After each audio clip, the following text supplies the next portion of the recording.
iniciar o nosso musical, gostaria de chamar o coral, os músicos, os ajudantes. Não sei se vocês já repararam, né? Meio óbvio, mas estamos com as cores roxo, azul e algumas crianças que irão participar com a cor vermelha. A nossa igreja esse ano, ela está como tema anual uma igreja a serviço do Rei. Pode colocar aí, Marcos. O tema anual é uma igreja a serviço do Rei. Nós entendemos e nós sabemos que nós servimos a um Rei. E estas cores, elas estão diretamente conectadas à nobreza. E nós servimos a um Rei. Nós somos servos do Rei. Então, por isso essas cores foram escolhidas. Algumas músicas são conhecidas. Se vocês conhecem, louvem com a gente. Se vocês não conhecem, meditem. Porque todas elas trazem uma palavra bem profunda para o seu coração. No princípio havia o caos, silêncio, vazio, escuridão. Mas bastou uma palavra e a luz explodiu na imensidão. O universo nasceu, cada átomo, cada estrela, cada partícula dançando perfeita harmonia. Galáxias se formaram, os mares rugiram, os céus se estenderam, tudo obedecia a voz do Criador. E então a terra, azul, viva, pulsante, cheia de formas, cores e sons, cada ser, cada detalhe declarando: há um Deus. Mas no meio de tanta beleza, um homem vazio, criado na imagem do Eterno, mas tentando preencher o coração com poder, glória e controle. Buscamos respostas, nos perdemos em nós mesmos e esquecemos que sem Cristo somos apenas poeira e caos. E foi por amor que Ele, o Verbo eterno, se fez carne. A glória desceu e habitou entre nós. Ele viveu, Ele sofreu, Ele venceu. E hoje, tudo que respira adora a Ele. Somente Cristo.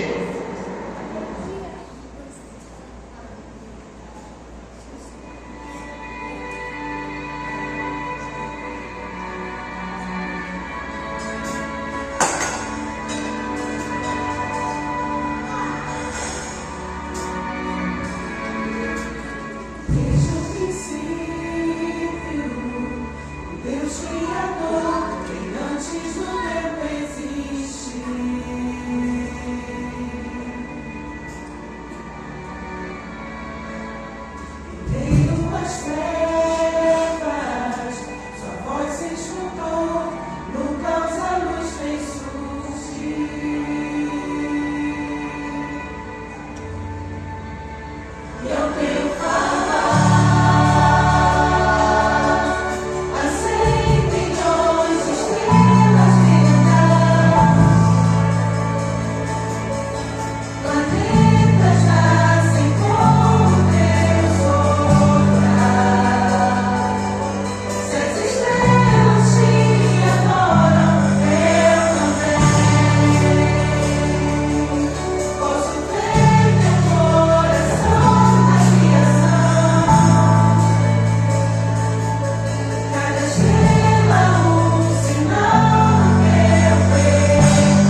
era o Verbo. E o Verbo estava com Deus. E o Verbo era Deus. Tudo que foi feito por Ele. Ele é a luz que brilha nas trevas. Mas eu não conhecia essa luz. Eu ouvia falar de uma promessa, de um Messias que viria, mas será que ele viria por mim? Então eu entrei. E ele me olhou de uma forma como ninguém nunca tinha olhado. Muitos me criticavam, muitos olhavam para mim com olhar de desprezo, mas ele olhou para mim diferente. Eu não tinha nada a oferecer. Eu não tinha riquezas, mas eu tinha um bálsamo, um perfume muito guardado. E eu só conseguia chorar e eu lavava os pés do mestre com as minhas lágrimas e aquele bálsamo.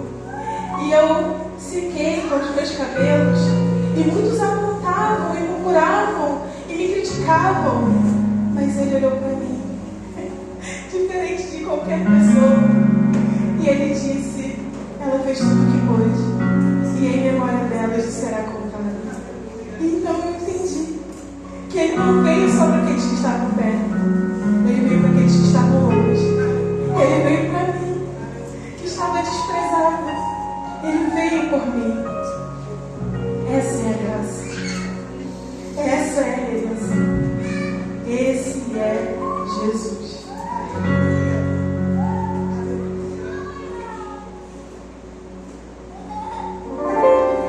Em silêncio me achego a ti, e sem forças atraídas sou ao chão. Dos meus olhos uma lágrima caiu, como um bálsamo se espalha em devoção. O sentido de viver encontra aqui, quando aos seus pés derramo o coração. Cada gota do meu ser te dou,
carregava sobre os seus ombros o peso do pecado da humanidade. Ele estava angustiado, triste, e ele se prostra ao chão e ora: Pai, afasta de mim esse cálice, contudo não seja feita a minha vontade, mas que seja feita a sua vontade. A dor de Jesus era tão angustiante que no momento que ele orava, o seu suor saía sangue, gotas de sangue escorria pelo seu rosto. Em Lucas 22:42, Jesus vive a dor da solidão. Aquela multidão que antes corria atrás de Jesus já não estava mais presente. Os discípulos que o acompanhavam dormiam. E o céu parecia silencioso demais. Mas Jesus não foge. Mas Jesus não foge. Ele sente ali naquele momento a angústia do que está por vir. E mesmo assim ele decide obedecer. Isaías havia dito que ele seria homem de muitas dores, rejeitado, desprezado, humilhado, e como ato profético, uma antecipação do que aconteceria ali na cruz. Judas o traiu, Pedro o negou, Jesus, o que era justo, foi traído. Com um beijo ele foi traído. Ele foi preso como um criminoso. Ele foi levado diante do sinédrio e líderes religiosos julgando o próprio Filho de Deus, tomando o lugar de Deus, queria dar-lhes uma sentença.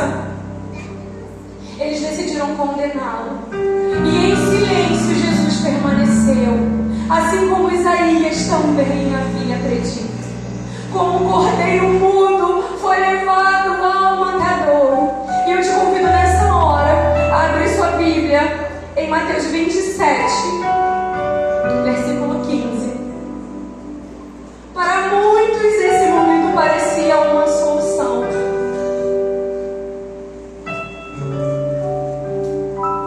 Mateus 27, a partir do versículo 15, diz o seguinte: por ocasião da festa, era costume do governador soltar um prisioneiro escolhido pela multidão. Eles tinham naquela ocasião um prisioneiro muito conhecido, chamado Barrabás. Pilatos perguntou-lhes: quem quer que eu solte, Barrabás ou Jesus, chamado Cristo? Porque sabia que o haviam entregado por inveja. Estando Pilatos sentado no tribunal, sua mulher lhe enviou esta mensagem: não se envolva com este inocente, porque hoje em sonho sofri muito por causa dele.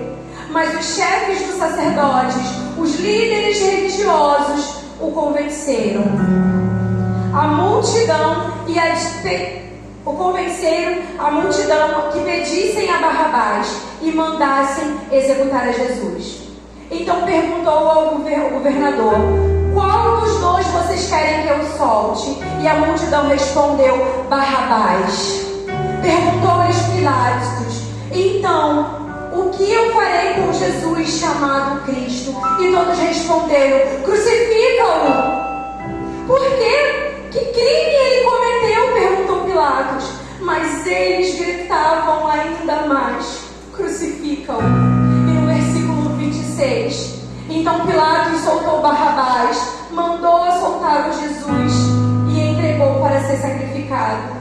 Barrabás ou Jesus? A multidão que dias antes gritava: Hosana, ora vem o Filho de Deus, era a mesma multidão que gritava: crucifica-o. E isso nos escandaliza, isso nos choca, porque foi trocado um prisioneiro, um homem assassino por Jesus. E isso nos escandaliza, mas aquele homem éramos nós. Aquele culpado, aquele assassino, éramos nós. Como um ato generoso, Jesus toma o nosso lugar. Ele não tinha pecado.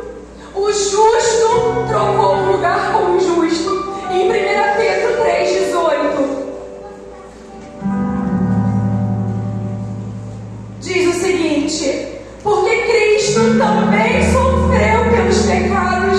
vez por todas o justo pelo injusto, para conduzir-nos a Deus. Ele foi morto, mas vivificado pelo Espírito. Ei, nós éramos Barrabás.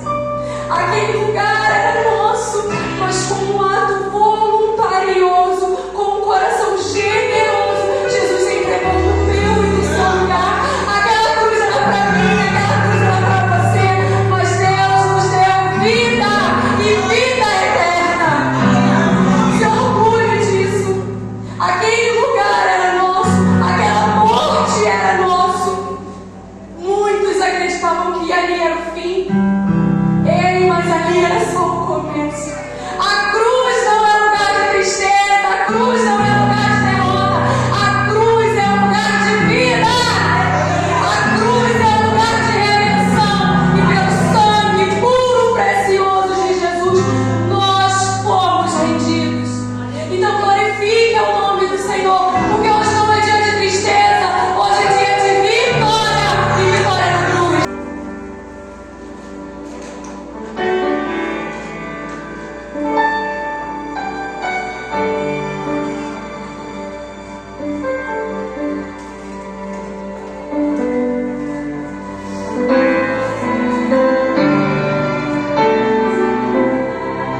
nosso lugar.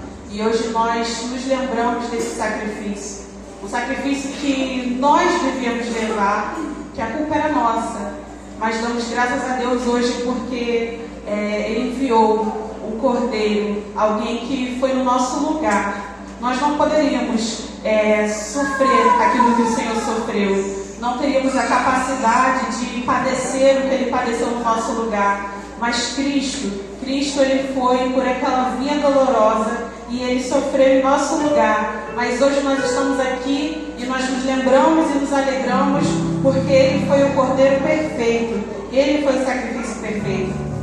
Em Hebreus, no capítulo 10, no versículo 12, diz assim: mas quando esse sacerdote acabou de oferecer para sempre um único sacrifício pelos pecados, assentou-se à direita de Deus. Daí em diante, Ele está esperando até que os seus inimigos sejam como estrados dos seus pés, porque por meio de um único sacrifício, Ele aperfeiçoou para sempre os que estão sendo santificados.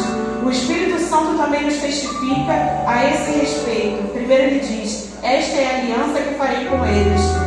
Depois daqueles dias, diz o Senhor, porei as minhas leis em seu coração e as escreverei em sua mente. E acrescenta: dos seus pecados e iniquidades não me lembrarei mais. Onde esses pecados foram perdoados, não há mais necessidade de sacrifício por eles. Você pode glorificar a Deus? Hoje, que o nosso destino era outro. Nós merecíamos o pecado, a condenação, a morte, mas Cristo veio e morreu no nosso lugar. Ele saiu do céu, Ele era santo, mas Ele foi posto numa barriga de uma mulher, no ventre dela. Ele viveu, Ele cresceu e Ele morreu no nosso lugar. E Ele foi o sacrifício perfeito. Em 1 Coríntios diz assim: onde está a morte e a sua vitória? Onde está a morte e seu aguilhão? O aguilhão da morte é o pecado e a força do pecado é a lei. Mas graças a Deus que nos dá a vitória por meio do nosso Senhor Jesus Cristo. Portanto, meus amados irmãos, mantenham-se firmes e que nada os abale. Sejam sempre dedicados à obra do Senhor, pois vocês sabem que no Senhor o trabalho de vocês não será inútil. Então hoje que nós possamos nos alegrar no Senhor, o sacrifício feito no nosso lugar, porque Ele foi o sacrifício perfeito. Amém?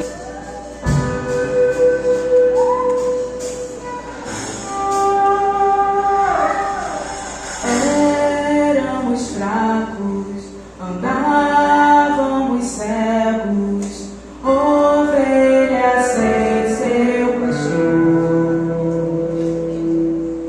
Estávamos mortos em nossos pecados, longe da glória de Deus. Mas Deus provou sempre de amor.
sempre está ali do nosso lado, nos acompanhando aonde a gente está.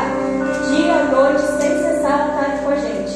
Porque aonde a presença de Jesus está, a graça dele está com a gente. E essa graça, ela não só está com a gente, mas ela transforma a gente. Ela muda o nosso viver. Quando nós sentimos ela diz, eu estou aqui. Eu que te acompanho todos os dias da sua vida. Eu nunca vou te abandonar, porque você é um filho meu e eu morri por você.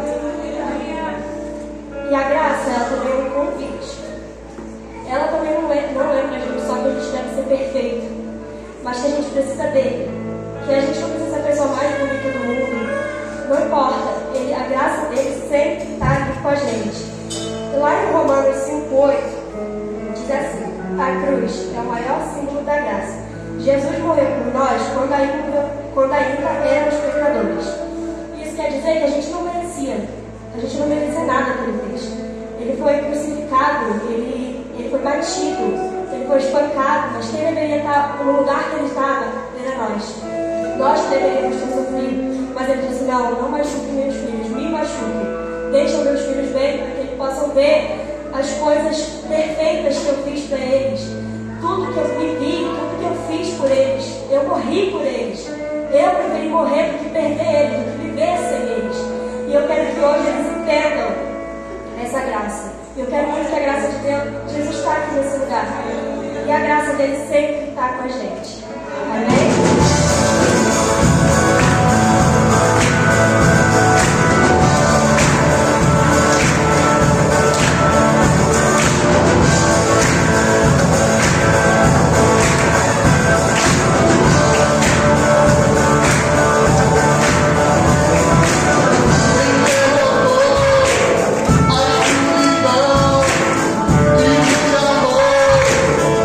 Até o fim,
que dá testemunho destas coisas.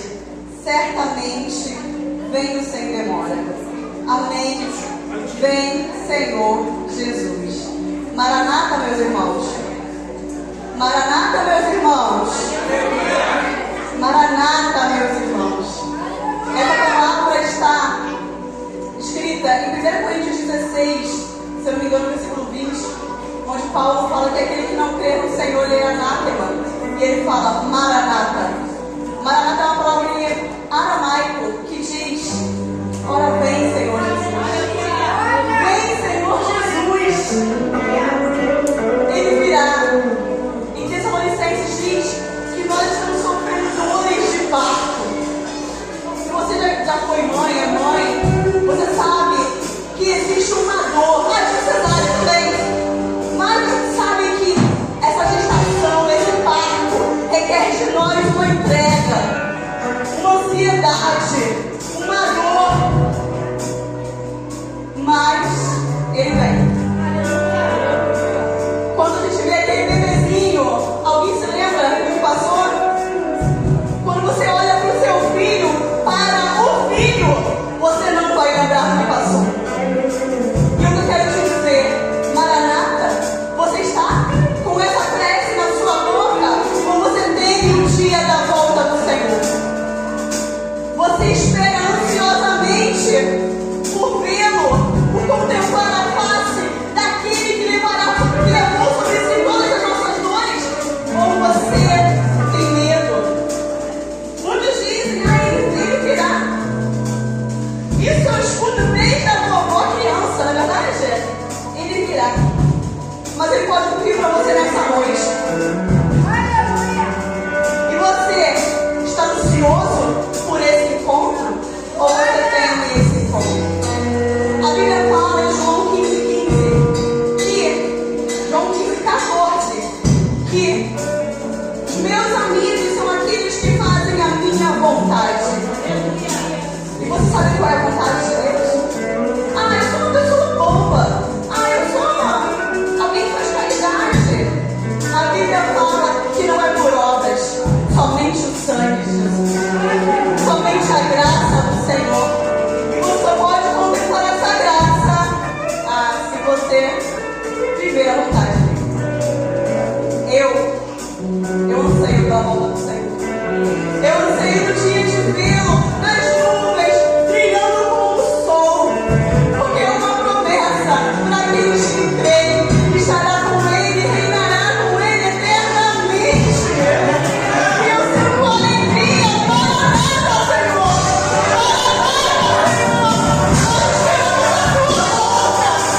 Queremos a tua volta, porque nós te amamos, porque nós olhamos para ti, Senhor, não por perfeição, mas por graça.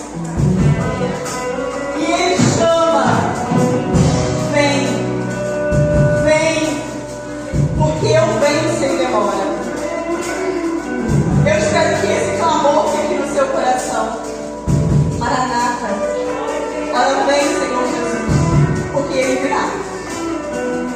Assim como ele falou, a história já foi escrita. Ele existe. Agora basta você viver como aquele que crê que ele existe. Existe uma santa expectativa. E eu espero por essa volta. E eu espero que o seu coração também espere por essa volta. A gente passa por tantas aflições, tantas angústias, tantas dores. Mas quando o filho voltar, isso não passará como uma simples tribulação, como diz a palavra. Isso é só uma pequena tribulação, porque o peso da glória dele não tem medida.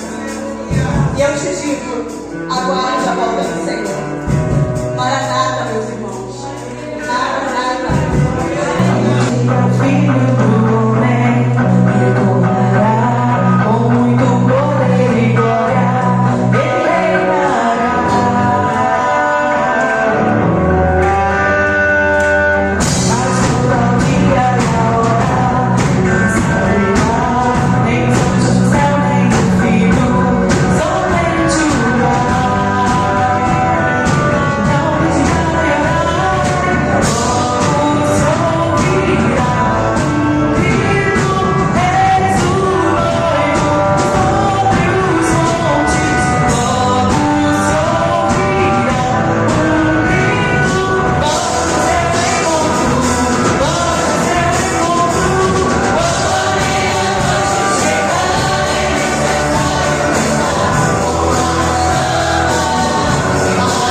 oração.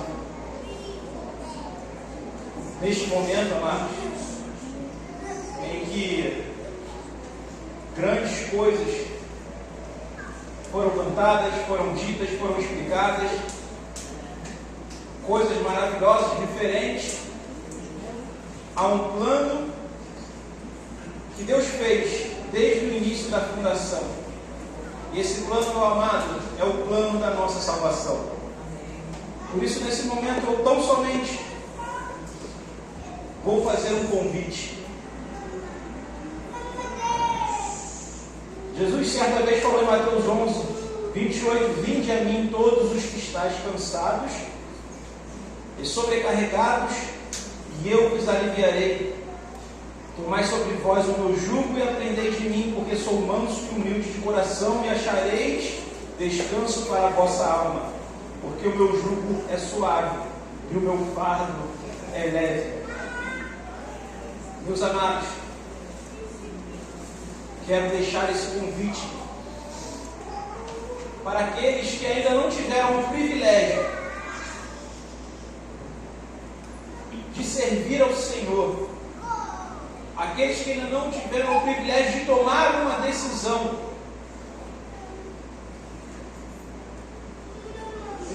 amados, que pode mudar a história da vida daquele que crê. E eu digo, pode mudar a história da vida daquele que crê, porque hoje em dia muitos, amados, têm banalizado o Evangelho. Muitos têm dito que o Evangelho, meus amados, ele traz prosperidade, ele traz riqueza, ele traz faltas de problemas.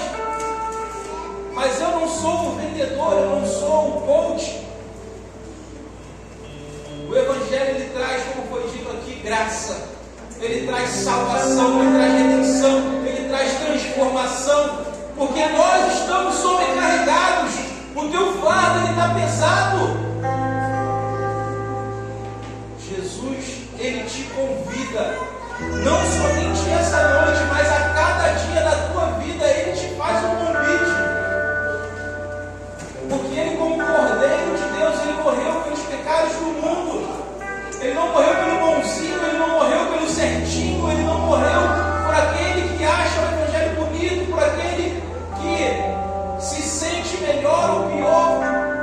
Ele morreu por todos nós, pelo mundo inteiro. E a cada dia ele faz esse convite, meu amado.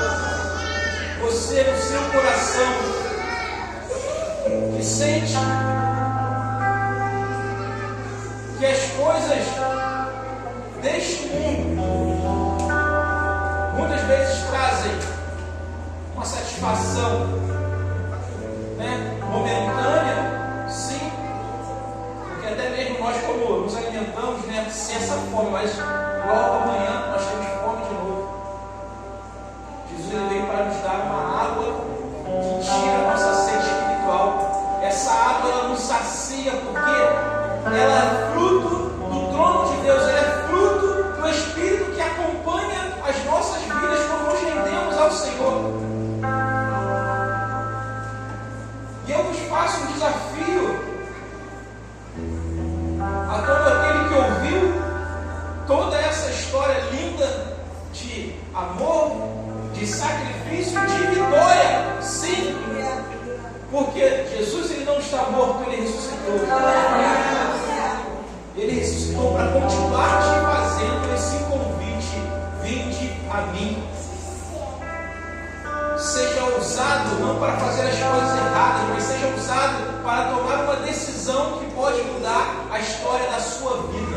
Mas não uma decisão baseada na emoção, uma decisão baseada na fé que crê que o Evangelho é o poder de Deus para transformar vidas. Se a tua vida precisa de uma transformação, como a minha cada dia precisa, senão já estaremos no céu. O convite está feito. Eu peço à igreja do Senhor, vamos fazer uma oração. Vamos colocar de pé nesse momento para facilitar, Parece que o joelho ele fica travado, é uma dificuldade. Às vezes as pessoas elas querem tomar uma decisão, mas fica preocupado: o que eu vou fazer amanhã, o que eu tenho que fazer. caminho ao Senhor, confia nele, mais Ele fará. Igreja do Senhor, feche os teus olhos, vamos orar nesse momento. Você que tem sua atitude de fé, que quer se reconciliar,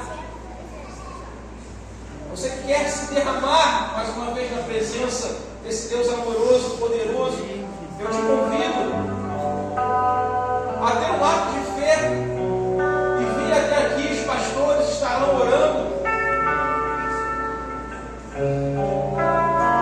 Este é o momento da decisão, amados. Assim como tomamos decisão para muitas coisas da nossa vida, temos que ter coragem.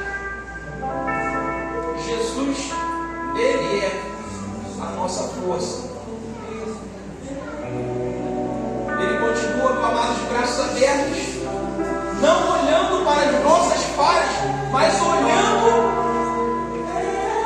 para o que nós podemos ser, porque o Espírito dele, Ele transforma todo o nosso pecado. Ele nos cobre, Ele nos lava. O Espírito Santo, esse sim, Ele é o nosso verdadeiro amigo. Se o mundo nos acusa, se o mundo te olha com um olhar de recriminação, muito maior olhar é o olhar de Deus, Jesus, sobre a tua vida, que é um olhar de amor, que é um olhar de Pai,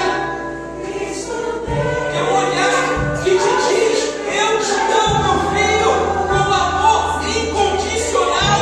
Eu te chamei para ser filho, não te chamei para ser estranho, não te chamei para ser trabalhador, eu te chamei para ser o meu filho amado. Porque Ele nos comprou com sangue, e não foi qualquer sangue, amado. Foi um sangue justo, um sangue que não tinha erro. Ele não nos julga, meus amados. Ele não olha para você, Ele não olha para a sua roupa, Ele não olha para o que você acredita ser certo ou errado. Ele tão somente te oferece um caminho. Esse caminho é a verdade, é a vida. Basta tão somente você crer e dar um passo de fé, entregando que o amanhã Deus pertence. Ele vai fazer, não se preocupe, porque Ele pode transformar toda a nossa situação. Amém? Vou convidar os pastores, possam vir aqui, vamos fazer uma oração, meus amados.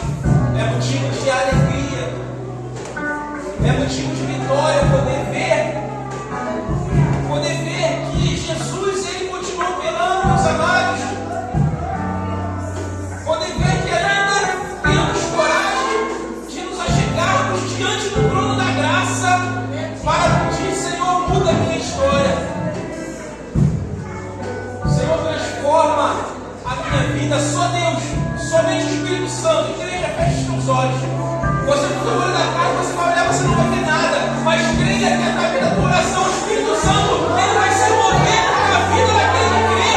Porque as vidas precisam ser transformadas e precisam ser renovadas. O Espírito Santo, Ele sim, amado, pode fazer muito mais do que a gente pede e do que a gente acha. Que o Senhor possa quebrar algemas nessa noite. Que o Senhor possa quebrar maldições hereditárias. Que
no céu, não existe na terra, não existe no mar, nenhum Deus como o nosso.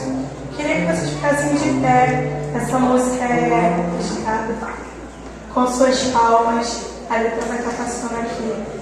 Tenta declarar conosco que não há Deus como o nosso Deus.